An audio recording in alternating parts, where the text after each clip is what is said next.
Bismillahirrahmanirrahim.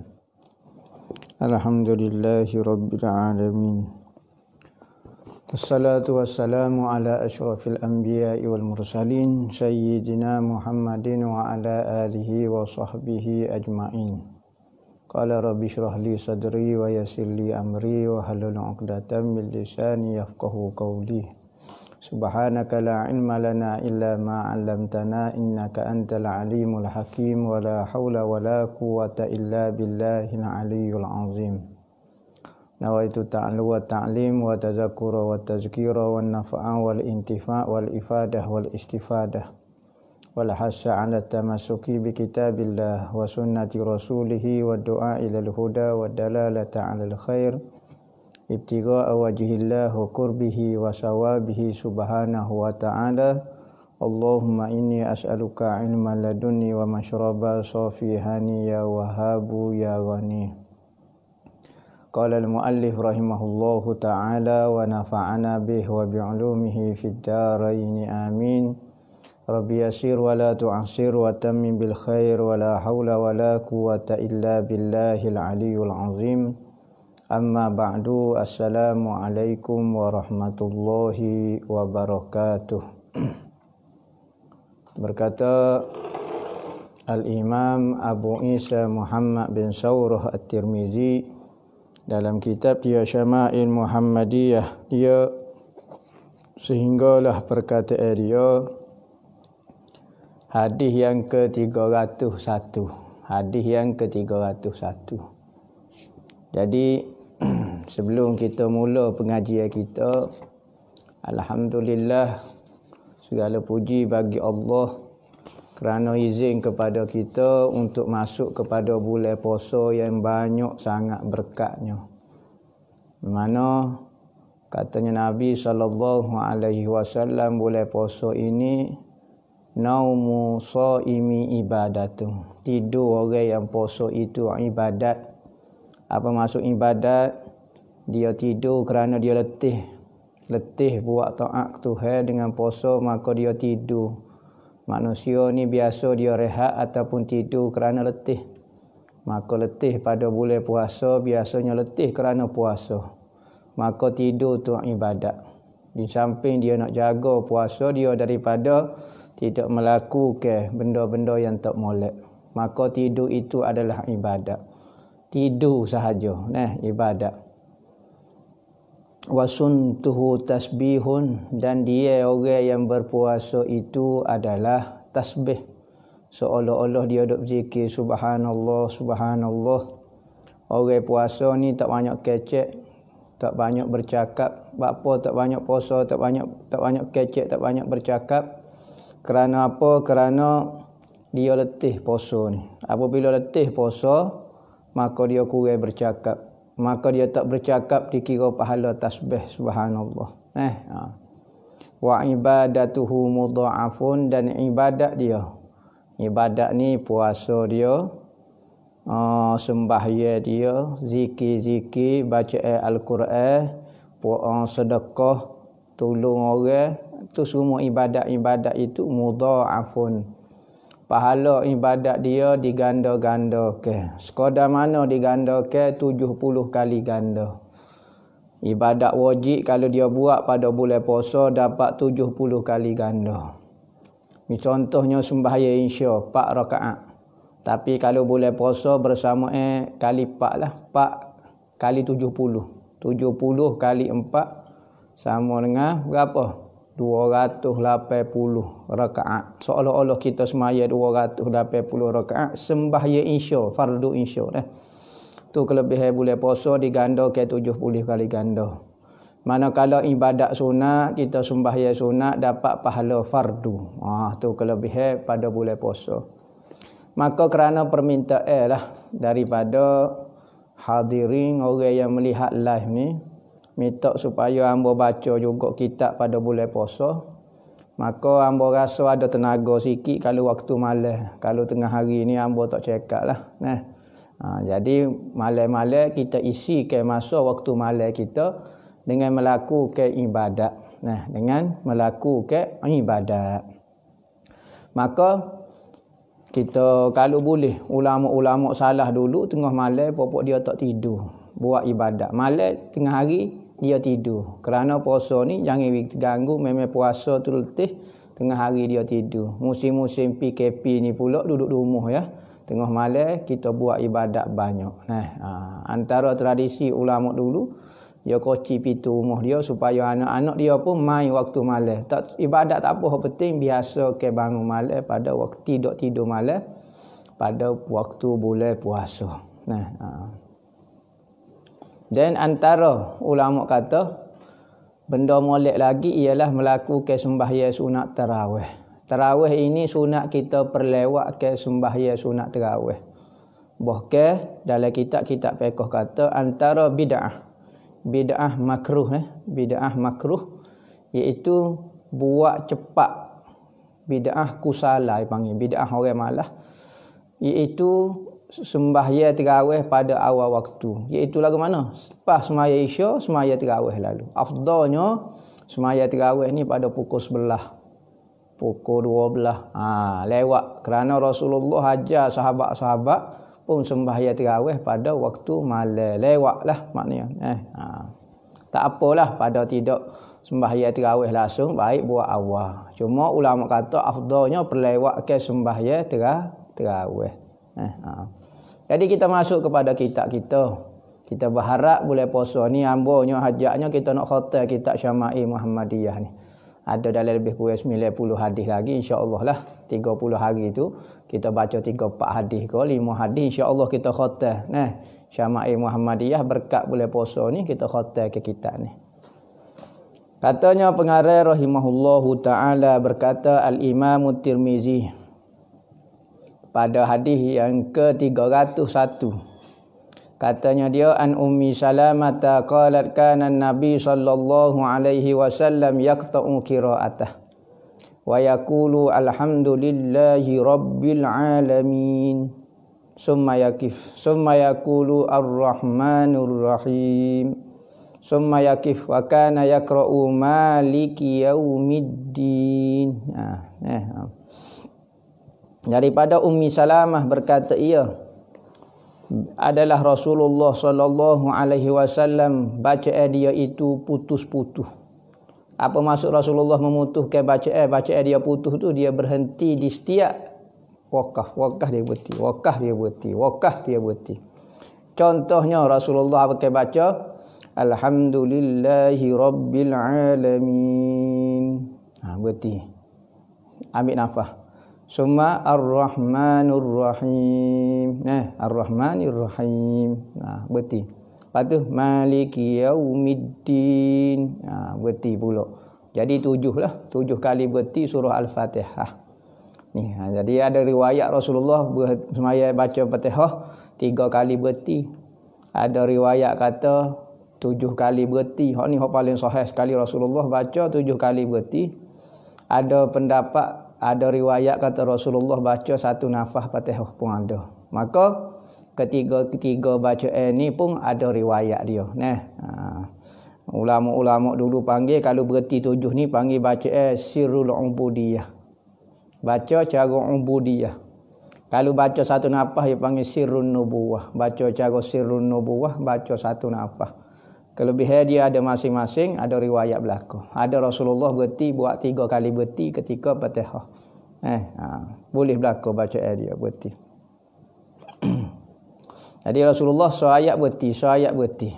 Kita sebut dah ada ulama kata Rasulullah baca cara bacaan jiharkah. Lagu jiharkah. Katanya ulama Syria. Hamba tak tahulah cara bacaan jiharkah ni lagu mana.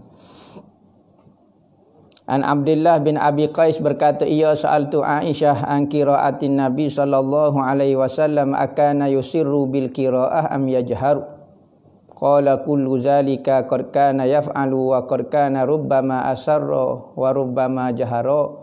Fa qultu alhamdulillahillazi ja'ala fil amri sa'ah.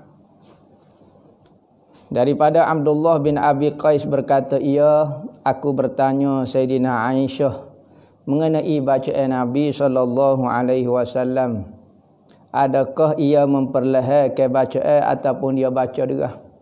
Rasulullah ni baca kuat ke baca perlahan?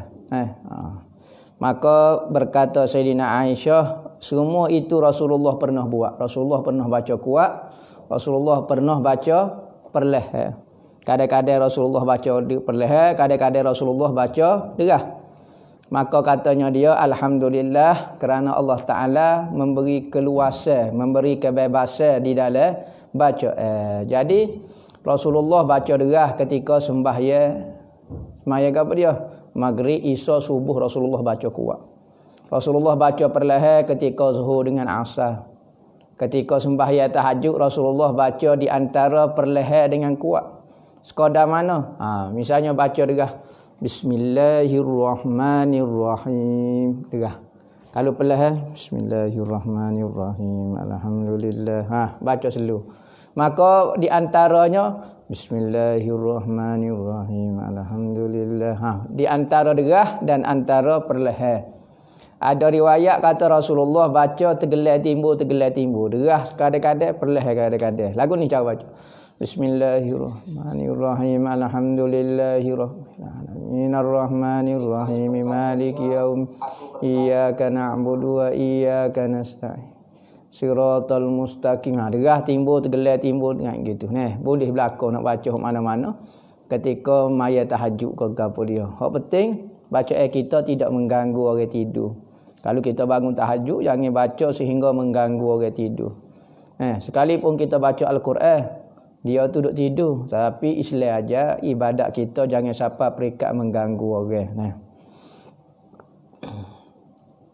An Ummi Hani qalat kuntu asma'u qira'atan Nabi sallallahu alaihi wasallam bil laili wa ana ala arishi. Daripada Ummu Hani berkata ia kuntu asma'u qira'atan Nabi sallallahu alaihi wasallam bil laili wa ana ala arishi. Daripada Ummu Hani berkata Ummu Hani, kuntu asma'u qira'atan Nabi sallallahu alaihi wasallam, aku mendengar bacaan Nabi sallallahu alaihi wasallam bil laili, tengah malam, wa ana ala arishi, sedangkan aku berada di atas katil rumahku. Berarti Rasulullah baca Al-Quran di rumah dia. Rasulullah baca Quran dekat dengan Kaabah. Tiba-tiba Ummu Hani berada di rumah dia. Jauh jugalah. Rumah Ummu Hani ni. Ummu Hani kata aku dengar bacaan Rasulullah. Ni di antara mukjizat Rasulullah. Rasulullah kalau dia berkata-kata, orang jauh akan dengar seperti orang dekat juga. Ada satu kisah Abdullah ibnu Rawahah, kau tak ingat kau dia. Dia mari dengan satu rombongan daripada sahabat dia masuk masjid bertemu dengan Rasulullah di Masjid Nabawi, Masjid Nabi. Maka sahabat-sahabat dia tu mari masuk belakang dalam masjid, dia duduk jauh, duduk tepat unta-unta. Duduk cara ke unta, nak cara ikat-ikat unta. Tiba-tiba Rasulullah kata duduk belakang. Maka dia dengar seperti Rasulullah duduk dekat dia. Rasulullah kata duduk, maka dia duduk tepat utara dia. Nak kata suara Rasulullah tu dalam masjid, Rasulullah arah perintah ke orang dalam masjid tu duduk belakang. Maka sahabat tu dengar jauh, maka dia duduk juga tepat dia kerana dia sangka Rasulullah kata ke dia. Tu mukjizat. Kata-kata Rasulullah. Pada hari Hajjatul Wada', haji selamat tinggal dah. Berarti haji Rasulullah dekat nak wafat dah. Rasulullah ada satu khutbah wada'. Maka Rasulullah kecek kepada 124,000 orang. Maka lagu mana nak dengar suara Rasulullah seperti di hadapan sahabat-sahabat dengar jelas belaka. Rasulullah kecek seolah-olah Rasulullah berada di hadapan dia. Ni antara mukjizat Rasulullah, suara dia didengar daripada pihak jauh. An Muawiyah bin Qurrah qala sami'tu Abdullah ibn Mughaffal yaqulu ra'aitu an-nabiyya sallallahu alaihi wasallam ala naqatihi yauma fathihi wa huwa yaqra'u inna fatahna laka fathan mubina liyaghfira lakallahu ma taqaddama min dzambika wa ma ta'akhkhar. Surah ayat 1 ayat 2. Faqala faqara'a wa rajja'a. Qala Muawiyah bin Qurrah laula an yajtami'un nasu alayya la akhadtu lakum min zalika as-saut au qala al-lahan. Berkata Muawiyah bin Qurrah, aku mendengar Abdullah ibn Mughaffal berkata, aku melihat Nabi SAW di atas untanya pada hari pembukaan kota Mekah. Rasulullah naik unta. Gedung. Maka dia membaca satu ayat Quran, iaitu surah Al-Fath ayat pertama dan ayat yang kedua. Inna fatahna laka fathan mubina liyaghfira lakallahu ma taqaddama min zambika wa ma ta'akhkhar. Rasulullah baca. Maka Rasulullah baca wa rajja'a ni Rasulullah baca dalam keadaan suara bergema. Bergema lagu mana? Baca suara bergema ni, baca lagu ni. Inna fatahna laka fathan. Style gitu. Style suara bergema lagu tu. Mubina. Style lagu tu. Suara bergema lagu tu. Liyaghfira laka. Dia style bergema lagu tu suara ni. Maka Rasulullah ada baca lagu tu. Ada Rasulullah baca bergema lagu tu. Maka Rasulullah baca dan Rasulullah menggema ke suara dia, membesar ke suara dia. Maka berkata Muawiyah, kalulah aku bimbang manusia berkumpul cari aku belaka nak dengar suara tu, nescaya aku akan ajar suara tu kepada kamu ataupun lagu tu macam mana. Maka dia malahlah supaya manusia tak sibuk kumpul cari dia. Maka kalau tidak aku akan ajar kepada kamu lagu mana cara bergema Rasulullah tu.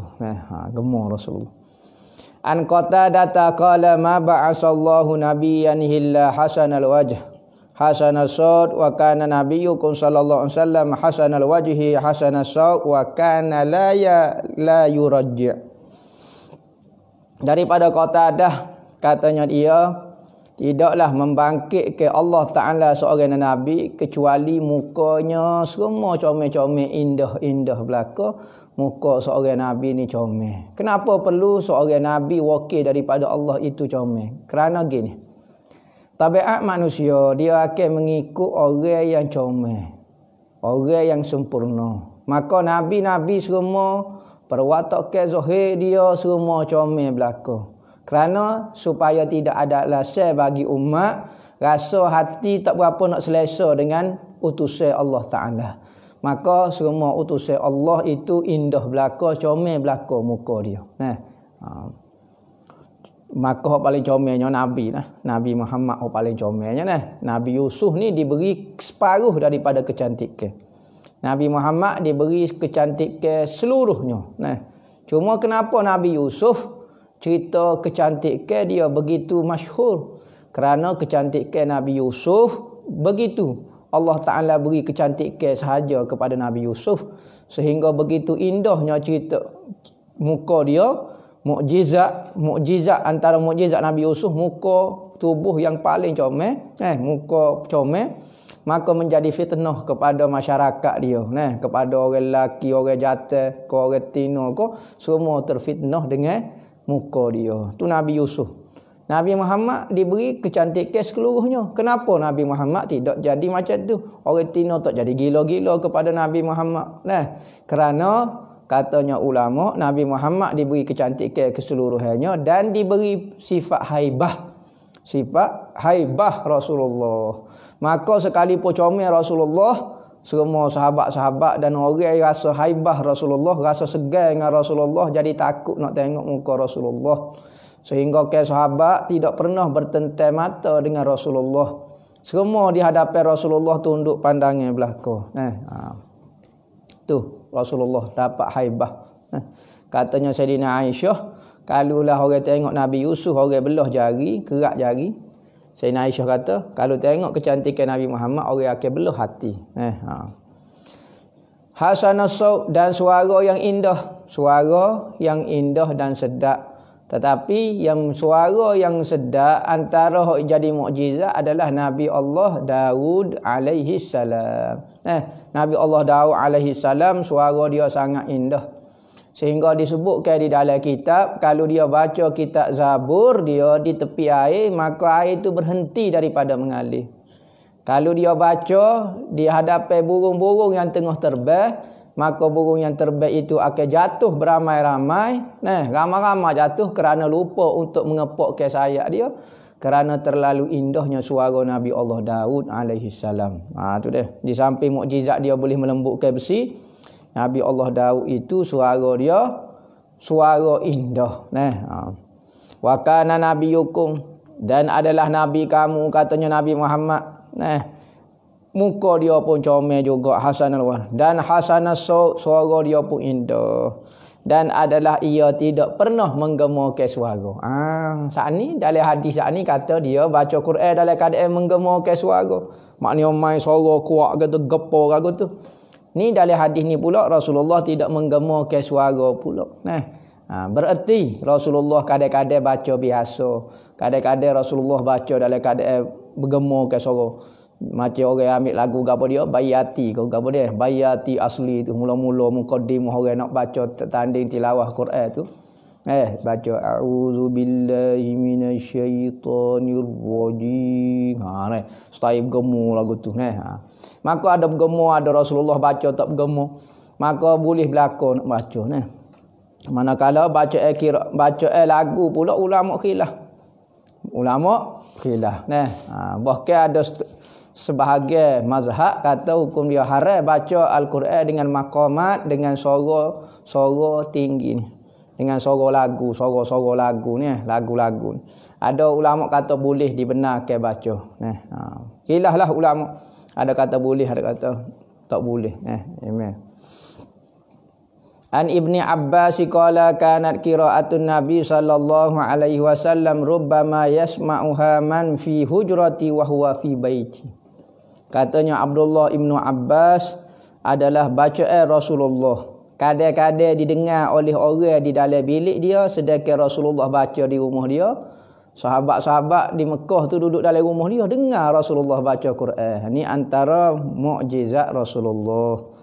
Bacaan Rasulullah jelas. Tangisnya Rasulullah, habis bab bacaan Rasulullah, tangisnya Rasulullah. Tangisnya Rasulullah menangis. Ni tabiat manusia. Menangis. Menangis asalnya dipanggil semula jadi tabi'i. Tabiat itu tidak berdosa. Tabiat itu tidak berdosa. Suka, ketawa, menangis, tidak berdosa tu tabiat manusia. Tetapi kadang-kadang tangisnya itu dapat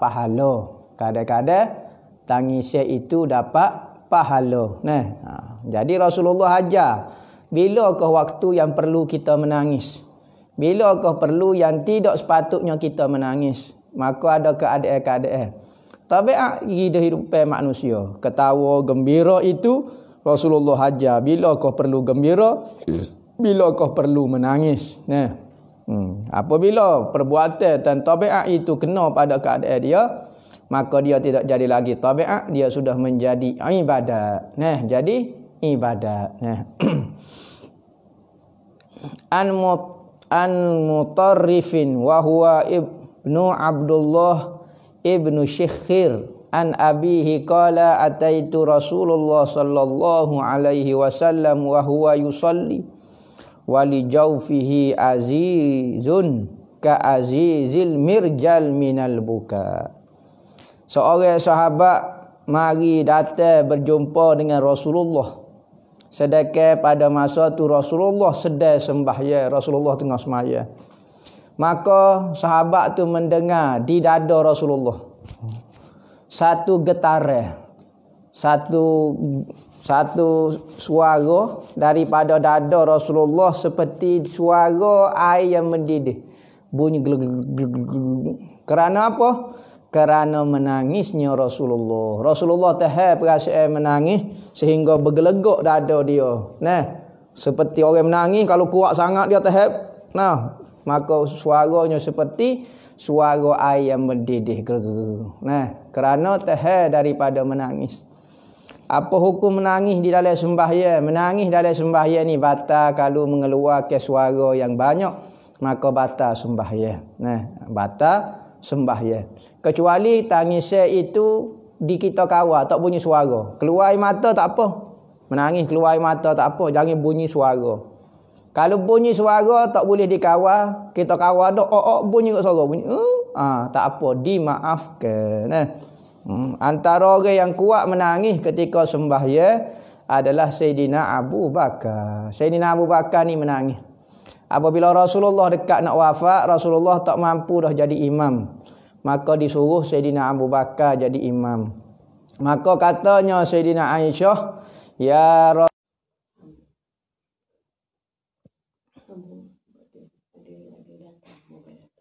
Rasulullah kata, Ya Rasulullah kata, ayah saya ini hati dia ni lembut. Apabila hati dia lembut ni, dia selalu menangis kalau baca Quran. Lebih-lebih lagi apabila dia menjadi imam. Apabila dia jadi imam, sedekah dia teringat sebenarnya imam itu kamu, maka dia semakin teringat kepadamu ya Rasulullah, semakin kuat dia menangis. Macam mana dia nak jadi imam kalau duduk menangis-menangis lagu ni. Maka ni menunjukkan orang antara orang yang kuat menangis dalam sembahyang adalah Sayyidina Abu Bakar. Tetapi ulama kata menangis dalam sembahyang ni menyebabkan batal sembahyang. Maka bukan tujuan dan matlamat dalam kita sembahyang itu untuk menangis. Tetapi kalau kita menangis itu tidak menjadi masalah. Kerana itu bukan tujuan. Misalnya kalau menangis, tu tak ada masalah. Tapi jangan kata tujuan kita sembahyang itu nak menangis. Tujuan sembahyang adalah nak mengingati Allah Subhanahu wa taala. Tu hukum dia. Masalah menangis di dalam sembahyang. Mai lapu dia. Tak lampu kita. Jawab.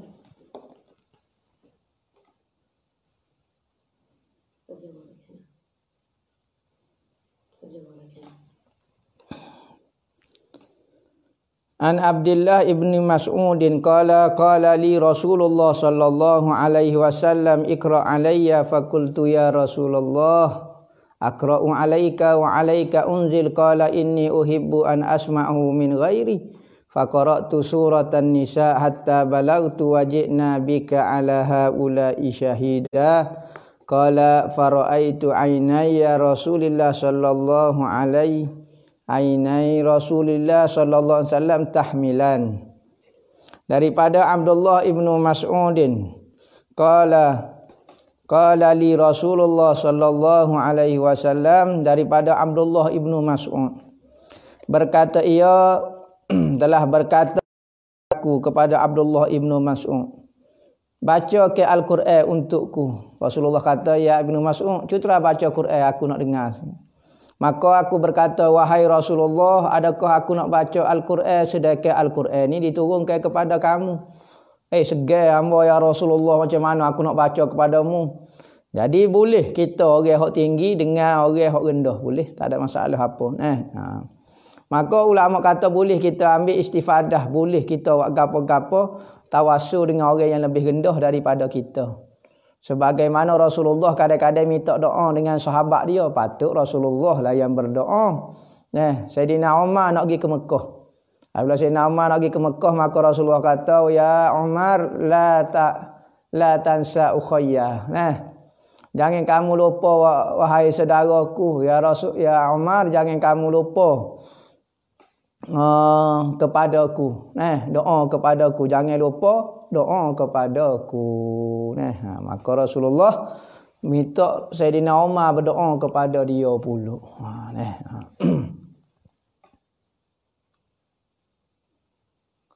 Maka Rasulullah kata, aku suka dengar Al-Quran ni daripada orang lain. Aku pun nak dengar jugalah Al-Quran ni daripada orang lain.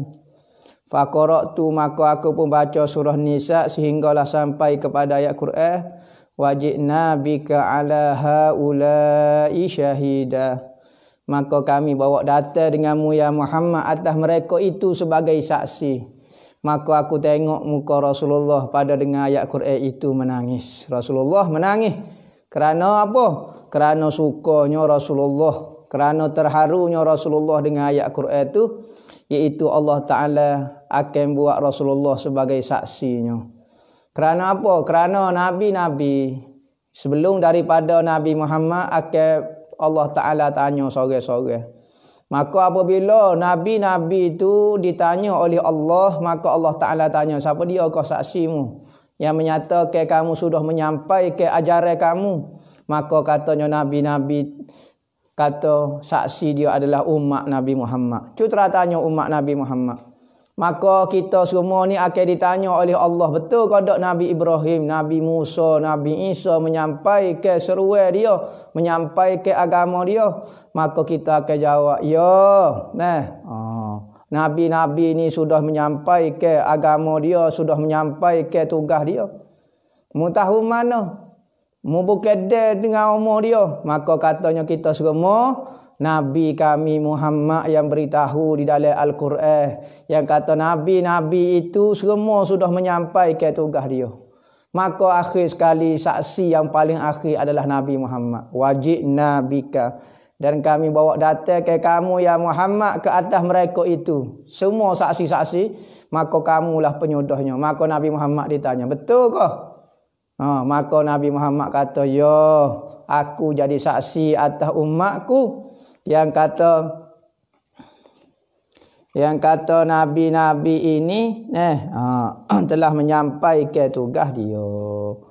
Wallahu a'lam. Habis dah.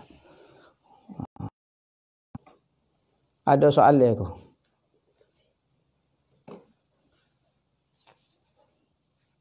Wallahu a'lam. Bismillahirrahmanirrahim. Boleh-boleh mampu HP ni tak ada soalan. Wallahu a'lam. Bismillahirrahmanirrahim. Sallallahu alaihi wasallam. Alhamdulillahirabbil alamin.